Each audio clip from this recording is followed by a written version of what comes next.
बलरामपुर जिले के रामानुजगंज विधानसभा से विधायक बृहस्पति सिंह सरगुजा दौरे पर पहुंचे। इस दौरान मीडिया से चर्चा करते हुए भाजपा प्रत्याशियों की टिकट को लेकर कहा कि भाजपा ने 21 प्रत्याशियों के नाम की घोषणा कर दी है, तो अब कांग्रेस ने भी अपनी कसरत शुरू कर दी। जहां राहुल गांधी के छत्तीसगढ़ दौरे के बाद जल्दी टिकट की घोषणा कांग्रेस की तरफ से भी हो जाएगी।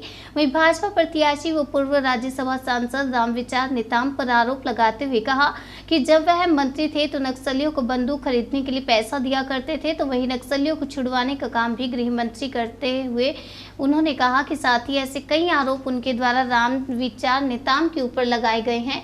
साथ ही वहां कुदरगढ़ी एल्यूमिनियम रिफाइनरी फैक्ट्री के लिए मिलीभगत कर जमीन लेने का आरोप भी लगाया। जहां तक ये लोकतांत्रिक प्रक्रिया है, सभी राजनीतिक दलों को अपना अपना पार्टी में अपने अपने प्रत्याशी चयन करने का अधिकार होता है और उनकी पार्टी ने, भारतीय जनता पार्टी ने तय कर दी है 21 नामों का, जैसा आप सब लोगों ने कहा है। और हमारी पार्टी भी लगातार एक्सरसाइज कर रही है। जल्द हमारे पार्टी वीपी भी राहुल जी की छत्तीसगढ़ यात्रा के बाद जारी होंगे।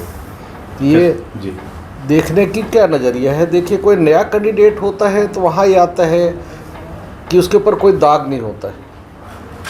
देखे होंगे अमित शाह और मोदी जी ने, इसलिए गुजरात में उन्होंने 30 से ज़्यादा मंत्रियों को टिकट काट के इन लोगों ने फ्रेश कैंडिडेट होता है। जब फ्रेश चेहरा आता है तो उसके ऊपर हम कोई आरोप नहीं लगा पाते सीधा। लेकिन वही घिसी पिटी चेहरा है जो 25-30 साल से छत्तीसगढ़ की जनता ने देखा है। आपके यही अंबिकापुर है ना, जहां हम अभी बैठे हैं। माननीय नेताम जी जब गृह मंत्री थे तो दो मामी और भाची 2 महिलाओं की दोहरी हत्याकांड हुई थी, उनके साथ दुर्व्यवहार हुआ था। और उसके एवज में यही मंत्री जी जांच अधिकारियों को बदल के फर्जीवादी लोगों को अदालत में पेश कराया था, जिसको जिला एवं सत्र न्यायालय ने आदेश किया कि वो असली मुजरिमों को हाजिर किया जाए। इससे बड़ा दुर्भाग्य क्या हो सकता है? वही माननीय नेताम जी हैं ना, जिन्होंने एक ब्राह्मण पटवारी को सनावल गांव में पेशाब पिलाकर और पूरे खटिया में बैठा के घुमाने का काम किया था। वही माननीय रामविचार नेताम जी हैं जो विधायक थे तो एक बीएन सिंह ठाकुर साहब पटवारी थे रामचंद्रपुर में, जिसको जूता का हार पहना के पूरे शहर में घुमाया था। वही रामविचार नेताम है ना जो बतौली में 1100 एकड़ ज़मीन माँ कुदरबढ़ी एल्यूमिनियम प्लांट के नाम पे मांगा है और सरकार से 300 एकड़ ज़मीन लिया, जो दुर्ग में जाके भूपेश बघेल जिंदाबाद की नारा लगा रहा था जब जमीन इसको ले। वही रामविचार नेताम है जो नक्सलियों को चंदा दिया था मंत्री रहते हथियार खरीदने के लिए। बसंतपुर थाने के पुलिस ने पकड़ी थी इन्हीं की सरकार में, जो मामला अदालत में भी चली।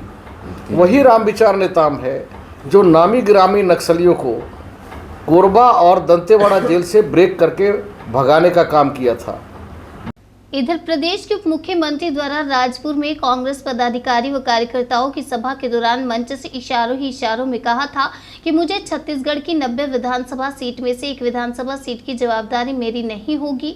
इसको लेकर विधायक बृहस्पति सिंह ने कहा कि स्मृत को दोष नहीं कहकर कहा कि उप मुख्यमंत्री टीएस सिंहदेव बहुत विद्वान है, हमारे राजा पीढ़ी दर पीढ़ी हमें उनके प्रजा हैं, तो जो बोला होगा वह सोच समझ कर ही कहे होंगे।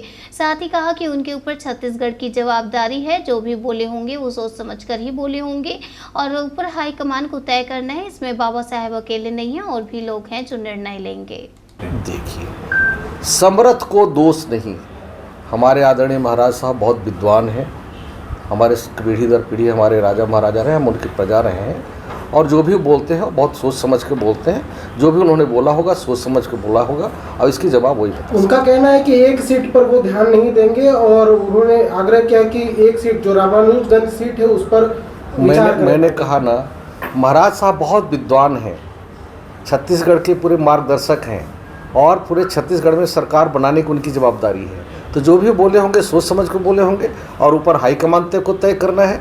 हमारे बाबा साहब अकेले नहीं हैं, जो स्क्रीनिंग कमेटी होता है उसके 18-20 मेंबर हैं, जिसमें मुख्यमंत्री, पीसीसी चीफ, हमारे प्रदेश के प्रभारी सहित सारे कई मिनिस्टर हैं और ये सारी सूची बनकर हमारी प्रक्रिया है दिल्ली तक जाती है और दिल्ली हाईकमान जो तय करता है वो हम सभी नेताओं को, चाहे मंत्री हों, मुख्यमंत्री हों, कार्यकर्ता हों, सबको सर्वमान्य होता है और जो बोले होंगे उसका जवाब मैंने तो देखा नहीं, आप लोगों के माध्यम से ही सुना।